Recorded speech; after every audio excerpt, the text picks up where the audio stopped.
A'udhu billahi minash shaitanir rajim. Bismillahir Rahmanir Rahim. In the name of Allah, the fashioner and operator of the creative system. Today we shall be reading page 92. The topic is power of intuition. From the book, The Pen and the Scriptrum, the translation of Qalandar Baba Auliya's book, Qalam. Power of intuition. The detail of the power of intuition is that which is named as Hoyat by the Sufis is a state where none except Allah is found. When that state is instilled in the mind firmly, that is known as power of intuition, Hoyat. In fact, Hoyat is the center of beatific visions of law. Assertion of this concentration lays foundation of the intuitive power. Its description would be that when the beatific visions of the being descend and are converted into impressions of the incumbent, the elastic knowledge regarding the existence takes its form. This is the first descent. The same has also been mentioned earlier by the name of knowledge of the pen. These beatific visions are those secrets which comprehensively encompass the divine will.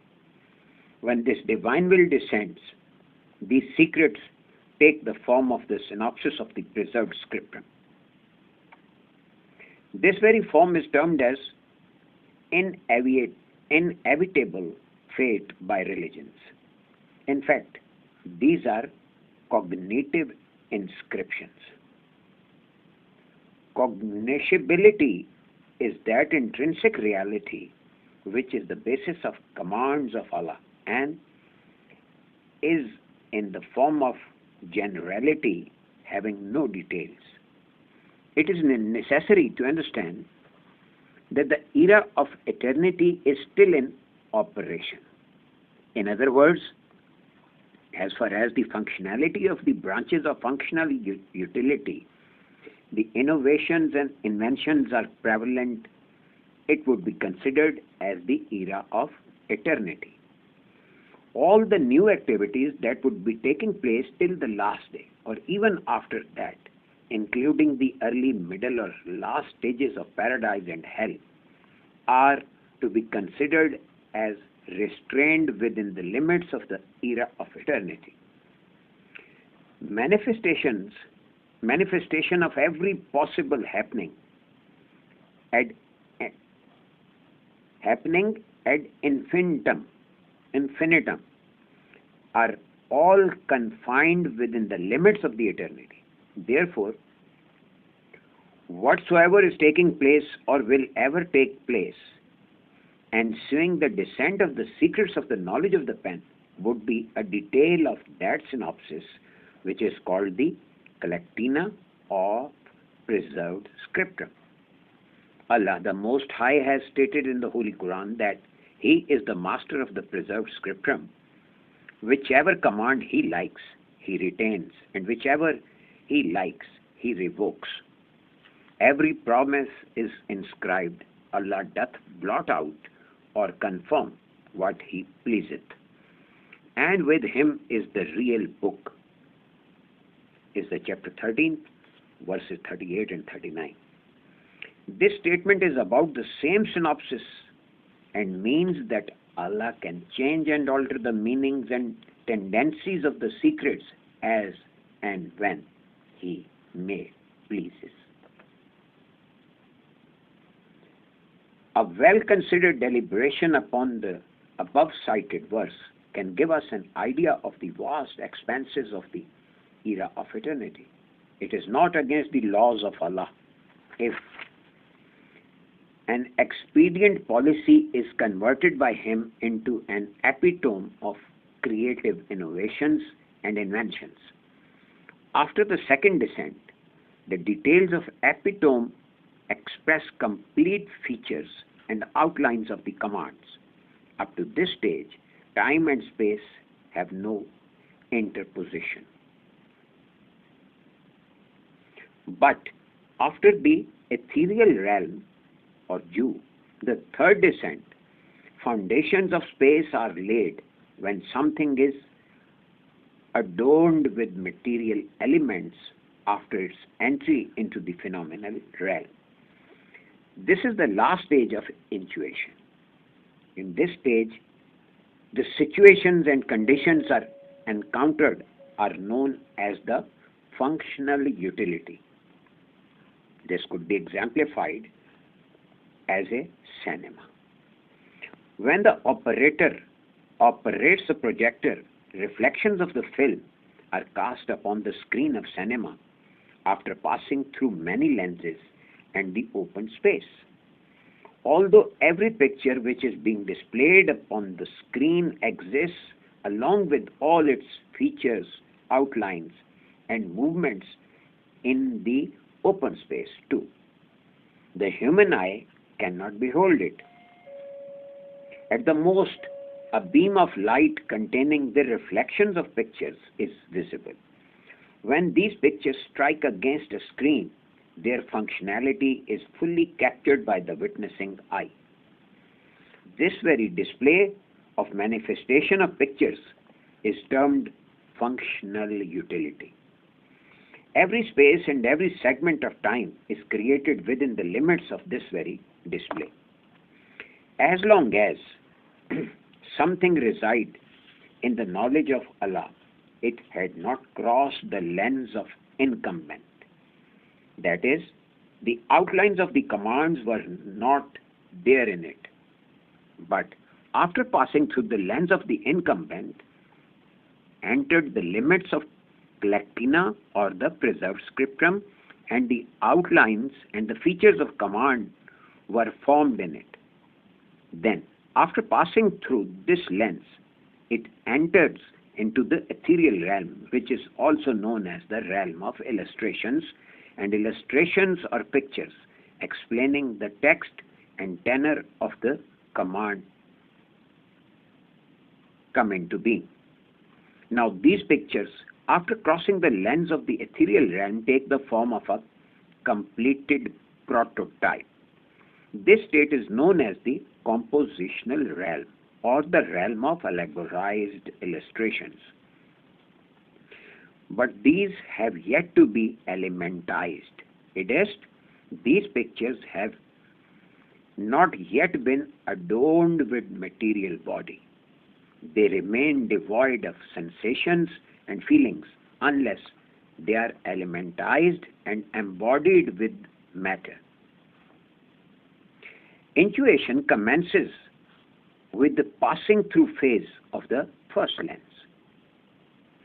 As long as the functionalities of the existence remained in the knowledge of Allah, they were in the first stage of intuition. When they crossed the lens of the preserved scriptum, features and impressions were formed in Elohistic commands. It was the second stage of intuition when functionalities of objectives and commands, after crossing the lens of the ethereal realm, take a form and shape. These are in the third stage of the intuition. All the pictures after crossing this stage enter into the phase of the phenomenal realm where they experience time, space, and sensation. This is the fourth stage of intuition. Next topic is rapt, associate, and associate and rapt. Intuition comprises two types of knowledge.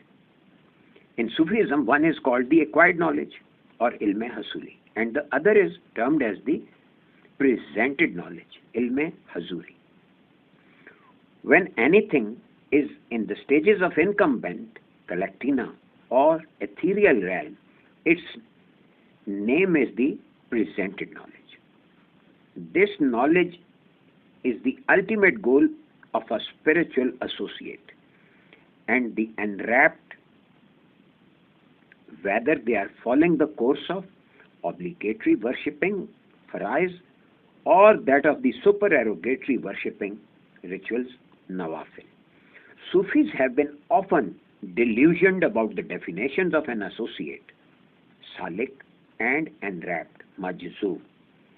A person ordained with the outward appearance and the ostentatious deeds is considered to be an associate. This is wrong. To perform rites and rituals including farais and sunnah, the commemoration of rites performed by the Holy Prophet, is altogether insufficient in order to be an associate, a spiritual associate or salik. Primary qualification for an associate is that either the innate modes and conditions should be present in him intrinsically, or in case of learning his subtleties must be receptive to the shades of love and functional utility. A person cannot be termed an associate if his subtleties are not kinetic and have not been toned with the functional unity. Someone may say that variegation and toning of subtleties is not optional. We agree that this thing is not optional. Therefore, those who consider this association an optional thing, their optional thing are in the wrong. Nevertheless, striving in the ways of spiritual association is a matter of option. Ordinarily, efforts and striving on one's part is given the name of spiritual association, and people call him an associate who is striving on these paths. In fact, an associate is the person whose subtleties have been toned up. If someone's subtleties have not been toned, then calling him an associate is merely an indication in this regard. One who, according to the people, has accomplished his mission is sheikh or preceptor or chief, or sahibe vilayat, one who is enjoying a domain. Whereas he is the one with accomplished mission who has succeeded in toning his subtleties, and the one whose subtleties have been toned up is entitled to be called an associate only. Since a person has no right to be called a sheikh or sahibe vilayat, such a person has no right to be called a sheikh or sahibe vilayat. Sheikh or sahibe vilayat is a person who has progressed from the functional utility to the state of attributive unity. There exist many fallacies regarding the meanings and comprehension of the word majzub, rapt. Usually, a lunatic and insane person is called a rapt. In other words, any frenzied or mad person is called a majzub and declared exempted from execution of religious duties. It is such a mistake which is required to be pointed out during the course of our discussion about intuition. A controversy exists on the subject of the rapt associate or the associate and rapt. Few think a rapt, majzub, enjoys supremacy over an associate, but cannot decide for sure that who is the rapt associate and who should be called the associate and rapt. A detailed examination of the same also seems necessary. Only that person is required to be called majzub or rapt who has been attracted towards Allah. The state of raptness or absorption, if acquired by the rapt because of observation of commanded rites or due to direct intimacy of the being, performance of the supererogatory rites has nothing to contribute in achieving this state of absorption.